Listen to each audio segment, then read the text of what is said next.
shoes and out the door. 5, I'm alive. 6, 7, 8, feeling great. Hello and welcome back to Beyond Your Wildest Dreams podcast. My name is Dr. Noah DeCoyer and I am your co-host. Today our guest is my long-term friend, Dr. Kresimir Juk. Kresimir, a few months ago, or maybe it wasn't even a few months ago, I think it was a few weeks ago, you interviewed me for your incredible podcast, Life by Design, and I just wanted to return the favor. Yeah, buddy, it was weeks, forget months. I know, it's terrible. So let me just do your bio and then we'll dive right in, okay? Sure. So Kresimir was diagnosed with malignant thyroid cancer as a teenager, and that diagnosis changed his life forever. He was the only son of a hardworking, salt-of-the-earth Croatian immigrant. My family is the story of a Canadian dream. We came here from nothing and with nothing. From the beginning, my parents knew the value of hard work. They knew that if they worked hard, an amazing life was possible in Canada. You can then imagine how difficult it was when they got that call, that their only son was diagnosed with a life-threatening illness. It was the first time that he's seen his dad cry, and it was depressing to witness, who had known what actions to take to achieve success, frustrated, terrified from the simple yet concrete fact there was nothing that they could do. As it turns out, this event was the catalyst that would propel my life forward. It started with recovering my health, my own way, on my own terms, opening my own chiropractic practice, helping others heal, partnering to begin Life by Design, a health and wellness company, West London CrossFit, and Life by Design for Chiropractors, a coaching and consulting company. Jesus, you've been busy, my friend. All this has led Kresimir to believe that you and all humans are designed to be extraordinary. You can have any life you want as long as you do what's required to meet that life. So when I read that bio, what do you think, bud? It's pretty crazy, because I'm just, you look at your life day to day and you're here, but it's just crazy to think about all the, hopefully I can swear on this podcast, but all the shit that I went through, really. Yeah, and it seems like you did. So why don't you elaborate a little bit on your bio, how you recovered from the diagnosis of thyroid cancer, and maybe even touch upon some of the mentors along the way, because I think that's always crucial. Oh man, yeah, sure. So, like I said, I mean, my family, we came here in 1982, and I really, to be honest, I really wanted to write the American dream because the Canadian dream just kind of sounds like lame a little bit. But the fact of the matter is I practice in Canada, and people have to be able to relate to it. So we came here literally, my parents left. If you guys know the history of the former Yugoslavia and Croatia, there was a war all throughout the 90s. So in 1982, my parents had the foresight to be like, yo, we need to get out of this place because the situation just wasn't great. I mean, just to give you a background, like when my grandparents came to visit us for the first time in Canada, my grandfather walked into a supermarket and he started crying because there was food at any time. You wanted it. Talk about like a perspective shift, right? So we left that and we came over here. And the thing, we're going to talk about role models. I guess the greatest role model still to this day is my father. Growing up and just watching this guy, we came here with nothing, and watching him just take action and make things happen. Nothing was ever too difficult for him. He wasn't scared of hard work. He would just grind and he would hustle. There was a time where my mom's mom got sick and she needed to go back to Croatia to visit her. They didn't have any money.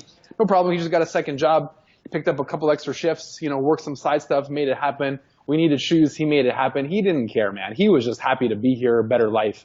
Then when I was 18, I was diagnosed with the malignant thyroid cancer. And I remember getting that phone call and how horrible it was for everybody. Like I said, it was the first time I saw my father ever cry and kind of shook you up a little bit, and then like I'm the prince of the family, and just to watch how worried and how scared everybody was, for this diagnosis, I mean, that's the kind of stuff that changes you. And I'd love to be able to tell you that, everything went great. It did not go great. For people listening to the podcast, especially the ones who are struggling with a chronic disease, you get put into this system, right? Like think about it. I'm 18 years old. Here's what I cared about when I was 18 years old. And I'm not proud that I cared about this, but this is just the truth. This is what I cared about. I cared about hanging out with my buddies and drinking some beer, playing football, and chicks. And that's it. Right. Right? Right. I'm an 18-year-old punk. And all of a sudden, your mortality gets questioned. Now it's like, well, how long am I going to live? I heard people die from this. Am I going to live to see my children? Like, what's going on? That kind of stuff starts to change you. Like I was saying, you get put into the system, and all I wanted to hear from my doctor was, "You're good, son. You can go." And I never heard that, pal. I never heard that once. It was always, "You need another test, and we need to check this, and we need to check that." And it starts to depress you. You get so depressed. You get so bogged down. There's so much stress and emphasis placed on these doctor's appointments. And I'm not bitter at my medical doctors. They're amazing people. I'm not bitter at the system because, I'm healthy. Here I am. It was part of what got me there. But the fact that you're never allowed to just say, "You're good, go for it," right? So it wasn't until I was actually in chiropractic school. And by the way, I didn't get to chiropractic school because I had like this massive desire to become a chiropractor and help other people. My wife really wanted to be a chiropractor, and I was like, "Oh, I really like this girl, so I guess I'm going to be a chiropractor." That's how that happened. But it wasn't until reading, I read Joe Strauss's Blue Book, Chiropractic Philosophy, and there was an idea in there that our body naturally, in its natural state, is supposed to be healthy. It's supposed to be well. You're supposed to be happy. Those are the default states of being a human being. And then I remember sitting on my bed and I started sweating because I was like, "Oh my God, I'm none of these things. I'm not healthy. I'm not happy. I'm not fit. So where the hell did all this stuff go wrong?"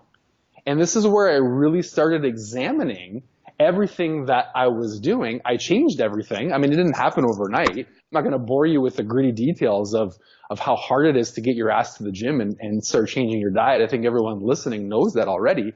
But it was this idea that I'm supposed to be healthy. I'm not broken. There's nothing inherently wrong with me, right? There's nothing, I don't have a genetic problem. I just gave my body the wrong things along the way. So once I started changing what I was actually giving my body, it's amazing what happened to my body and how much healthier I got.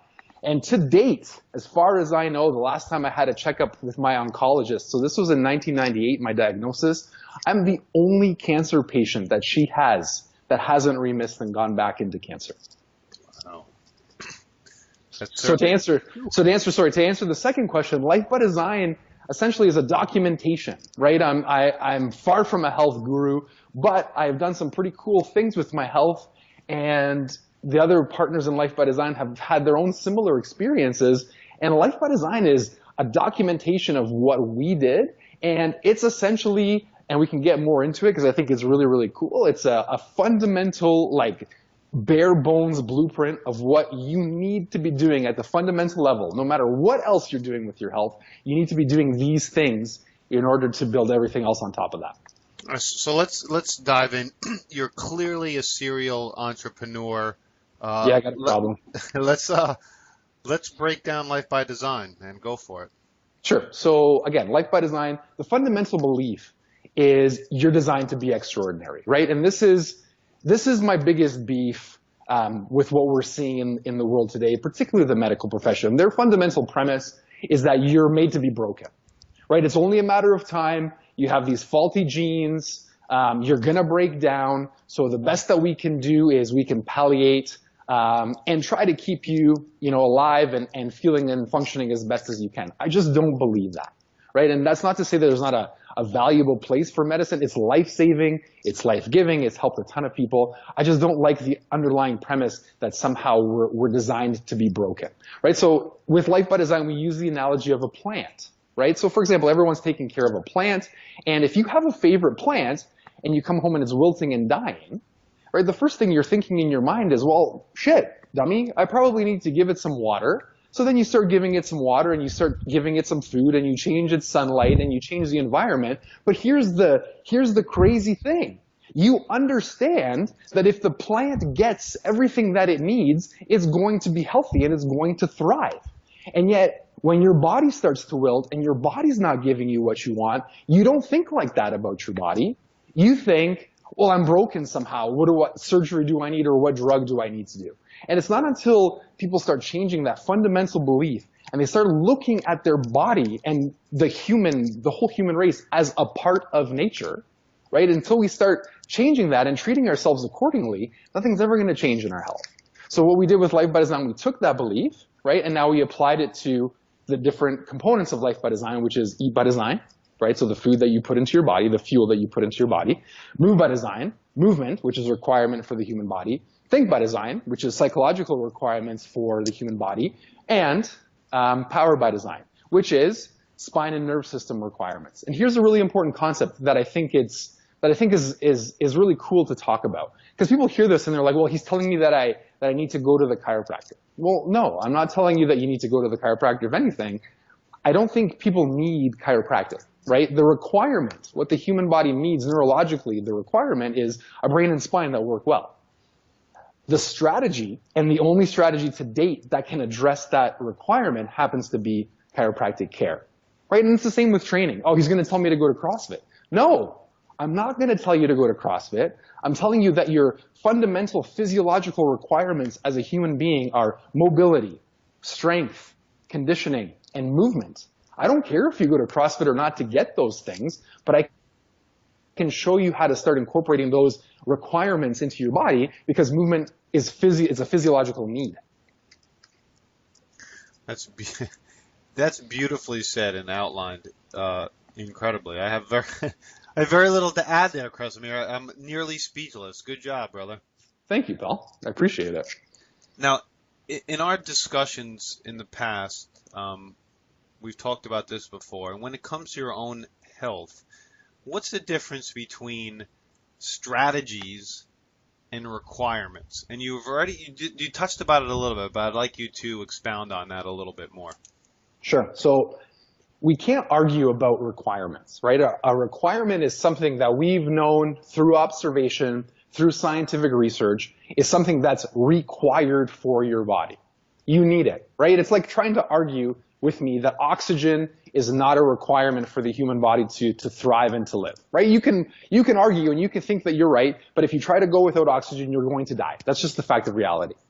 Now, the strategy, right, is different ways that you can go about meeting those requirements, right? So for example, a good, really popular debate is this idea, and I don't like the debate because it's more about who's right versus actually helping people. The vegans versus the paleos, right? Like who's right, and well, if this person went vegan and they got healthy and this person went paleo and they got healthy, instead of arguing about who's right, why don't we actually just look at the human body, what's required, and how your diet is either helping you get those things or not helping you get those things, right? What's required dietarily are macronutrients and micronutrients, protein, fat, and micronutrients, right? We know that you can get by without carbohydrates. You're better off if you have some, but you don't need them, right? So now let's plan a strategy based on what's going to fit your lifestyle, the best way to make all those things happen. And once you start doing that, and once you start talking to people in that manner, all these ridiculous arguments about who's right goes away, because at the end of the day, it doesn't matter who's right. At the end of the day, all I care about is the person across from me. I'm helping them get healthier. Right. So what is Life by Design's strategy for healthy eating? So we tend to be, well, it's a real food strategy, right? So for us, the strategy that we like to apply, I guess the closest thing would be a paleo style diet. I don't like calling it paleo simply because we have a fundamental difference, which is philosophical. And the fundamental difference is, for the paleo people, as long as a caveman ate it, then that's what we're striving to do. And for us, as long as it meets your genetic requirements for health and doesn't give you too much toxicity, whether it was available in the Paleolithic time period or whether it's a modern food created today, as long as you can break it down, it's not toxic, and it gives you your requirements and moves you towards health, I would consider that by design. What is a Life by Design strategy for healthy psychology? Oh, that's a great one. So the first thing is to know what the hell you want in your life, like what you actually want. We're big proponents of rational selfishness, which means, and this is going to sound horrible when I say it, but you're going to have to let me explain. It actually means putting yourself first. And I don't mean, when people hear selfish, what they think of is they think of like this power-hungry, evil, destructive brute who's out to kill and murder everyone to get power or money. And actually, that's not what selfishness means at all. Selfishness means that you're putting yourself and what you value above everything else. Right? We're brought up with these ideas that we're supposed to love everybody, and our morality, we should help everyone else get what they want and not take what we want because that's somehow evil. And I think you can't love everybody, right? I think it would be horribly insulting to my wife if I said, well, hey, I love you as much as I love everybody else on the planet, right? No, of course, I love my family more. They're the most important people to me. So psychologically, right, it's okay to live your life according to your value system, as long as you're not harming or taking away somebody else's value system. I have this conversation with many, many people nearly every day, and rational selfishness is a beautiful way to put it. Thank you for that. Yeah, you're welcome. I mean, that's really it, and I've heard it put other ways, right? Like, I don't know where this standard of we need to help. I mean, it's okay. Here's the thing, people will always send me emails. What, you're saying it's not okay to help other people? No, I'm saying it's perfectly okay to help other people if that's what you want. If you don't want to, you're not morally obligated to, right? You're not a sacrificial animal. You don't have to end your life so somebody else can live. We can all live together. All I'm saying is pursue what makes you happy, because you have about 100 years at this, and then you're going to be dead. So you might as well be living towards something that's going to make you happy every single day, right? Building your own self-esteem, building your own integrity, building your own morality, and having a good time, right? And I think that's where these misconceptions of psychology come from. We have the wrong basis, right? We're taught that it's more important to value other people more and to value other things more, versus I'm saying you need to value yourself first and strive for what you want first. Couldn't agree more. Now, I'm assuming a life by design strategy for exercise is functional movement. Yes, absolutely. So again, we break it down like this. The most important thing, and I know you're going to agree with me 100% on this one, the first thing people need to do is they need to become mobile. Mm-hmm. The fact that you have joints in your body means that all those joints should be able to move through a prescribed range of motion. The fact that they can't means that you are absolutely setting yourself up for some type of disaster later on in your life, right? So step number one to the Move by Design protocol is be mobile. Learn how to move all your joints, right? And I see this all the time. I see people, they want to get fit, they want to lose some weight, but they're horrible movers. And what ends up happening most of the time is they get injured simply because it is completely unhealthy and not the best decision to start loading joints that can't move properly. So step number one, move. Step number two, get strong. I mean, when we look at the data coming out on strength training, what it does to neurology, what it does to, it's a panacea for living a better life. So get stronger. And for the women that are listening, getting stronger does not necessarily mean getting bigger. Size or muscle mass is different than strength. Strength is neurological versus muscle mass is more of a hypertrophy thing. So movement, strength, move around quickly for a short period of time. And step number four is to spend more time moving your body in general. Go for a walk with your wife, play with your children, just get up and start moving your body. Absolutely. Now, for me, I'm a yoga fiend. I'm at the studio 3-4 days a week. I know you are you own a CrossFit gym and that form of functional medicine, but functional movement. But there are a lot of functional movement type programs that will get all of your joints moving without a doubt. Strategy, hey, you just brought it up again. Requirement versus strategy. What a great example, right? I meet all of my requirements at CrossFit. You're saying, hey, CrossFit's not the strategy for me. I'm a yoga guy and I do some strength training on the side. Perfect example. Yep, that's exactly what I do. That's it. And you mentioned it before, but because we're both chiropractors, I need you and I want you to describe it again. Life by Design's chiropractic component. Sure. So again, it's interesting that we're talking about this. There's been we've done lots of podcasts on this, and if there's chiropractors listening, I'd urge you to go over to the Life by Design podcast and check out the shows that we did, because chiropractic has been under attack for a long time. The most recent attack was, Joe Rogan and the Science Babe, for anyone that's been paying attention. To be honest with you, Noah, I think there's a lot of validity to what they're bringing up. I think chiropractic has been misrepresented by many, many people in the chiropractic profession. I know this is not going to make me a popular guest on the show, but this is the truth, right? And the truth of the matter is that most chiropractors are presenting chiropractic like a cure for sickness and disease. And unfortunately, that's not what we've been noticing with any type of the data. But that doesn't mean that what you're doing as a chiropractor or seeing a chiropractor isn't important. We know that the purpose of chiropractic is to make sure that the spine and the nerve system, the system that controls everything in your body, right? Every hormone, your digestion, your sleep, everything. It's a strategy to make sure that that system is working to its optimal ability. That's all chiropractic does. When you go in to see Dr. Noah or Dr. Mike, and they find a subluxation and they remove the subluxation, you're working better. Your body's working better, you can heal better, and everything else in your body's working better. That's the purpose of chiropractic. The objective is the removal of nerve pressure. That's it. Right, and that objective results in a healthier human, and that's what we do. Exactly, which might not mean, but here's the kicker, right? And here's where people get upset, and I totally understand this. A healthier human, right? The problem is we still view chiropractic under medicine, right? And the objective of medicine is to remove a disease, right? Like I've never met a medical doctor who said, if you're 90 years old with cancer, you shouldn't be exercising or you shouldn't be moving your body. Of course you should, right? It's going to help you. It's not just necessarily going to cure your cancer.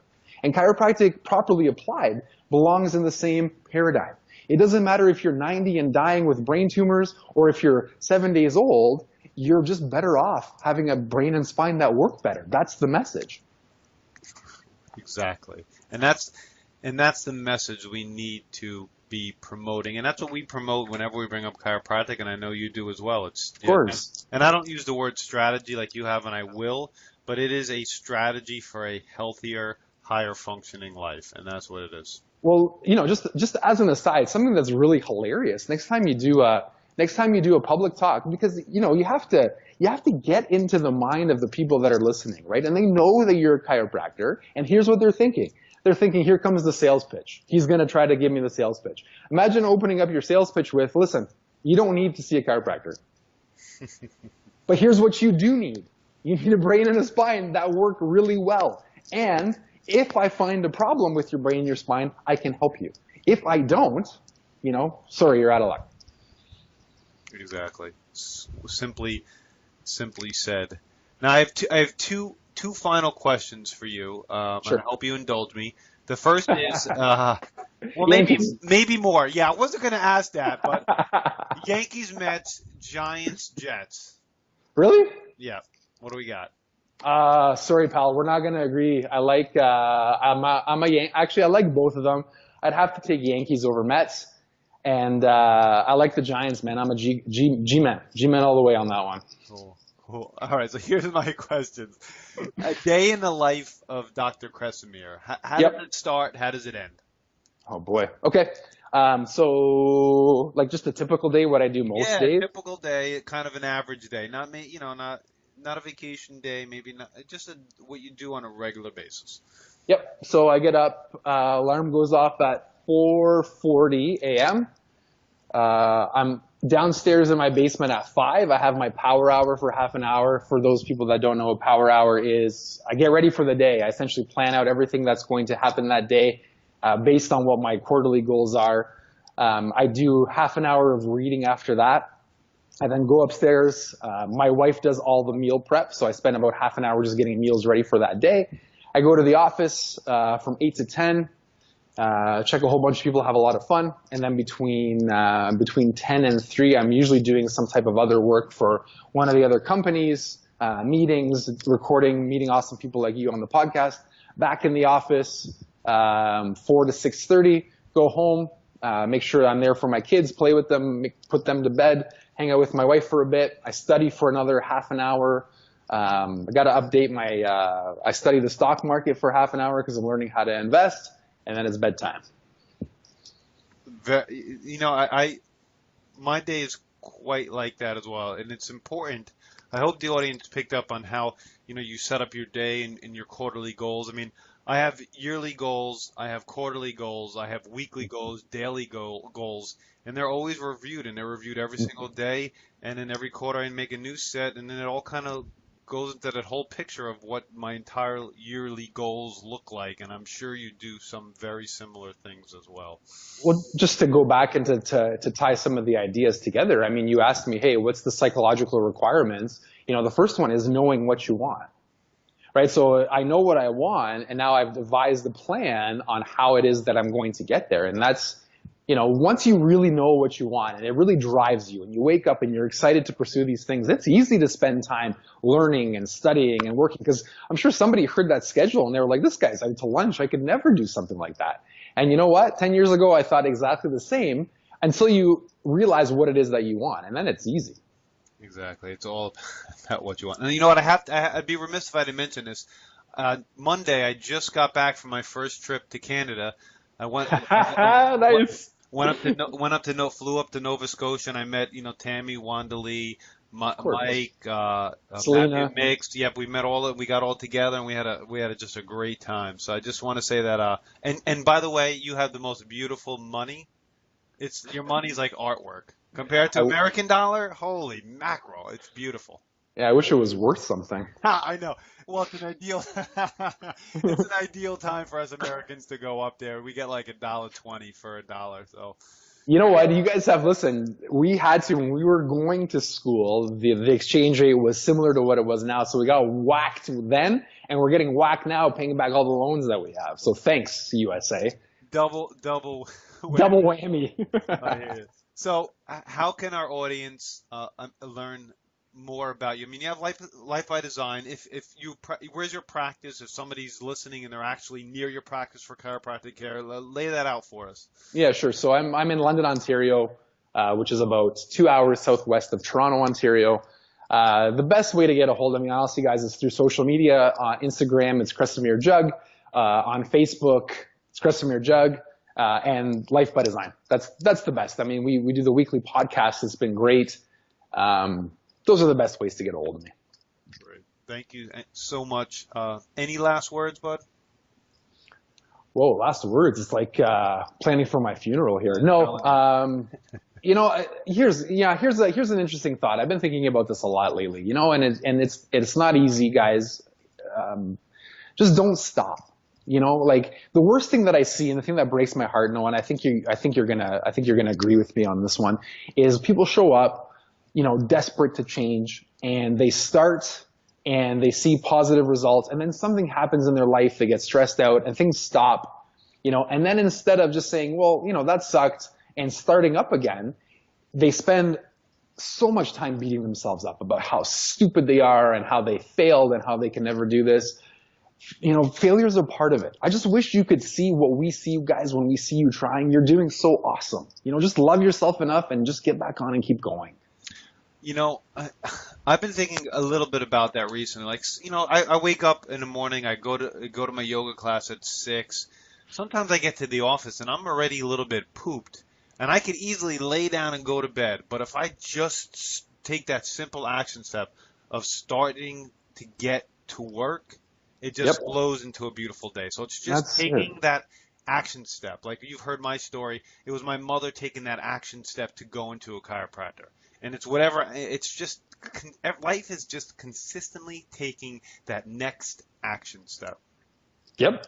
Amen. If I was religious, I'd give you an amen. Amen. Thank you, my friend. Thank you for being on. My pleasure. My name is Dr. Noah DeCoyer, your co-host, and you are listening to the Beyond Your Wildest Dreams podcast. If you'd like what you've heard today, please share this with your friends and encourage them to subscribe on iTunes. Leaving a review and a rating on iTunes helps us move up the charts and helps more people find us. Currently, we are in 100 countries and 500,000 subscribers. You can subscribe to our incredible weekly email at www.beyondyourwildestdreams.com. And as my oldest son Hayden says, be awesome and never unawesome.